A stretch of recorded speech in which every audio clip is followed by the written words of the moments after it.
Ако не се обезбеди двотретинско мнозинство за договорот со Грција, ќе се случи политичка борба што ќе ја врати Македонија назад во хаос во каков што беше претходно, вели Майкл Карпентер од центарот Пен Бајден во Вашингтон.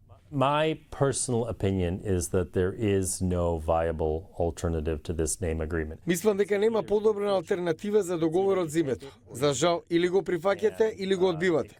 Има и добри и лоши страни, но и алтернативата би била со добри и лоши страни.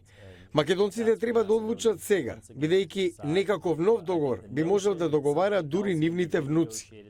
Карпентер вели дека се сомнева од можни предвремени избори ќе ја сменат ситуацијата со оглед на поделеноста во општеството. The problem is in a divided society like Macedonia. Проблемот е во тоа што во општество како Македонија изборите најверојатно ќе донесат слични резултати. Не можам да замислам дека ќе се постигне мнозинство. Во таква ситуација државата ќе се врати на почеток, што ќе биде одличен рецепт за нова блокада.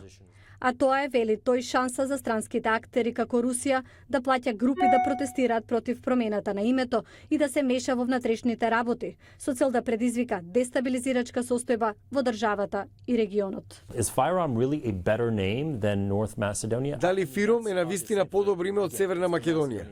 До македонците е да одлучат, но за мене компромисот е практичен и не ги повредува ниту Грција, ниту Македонија.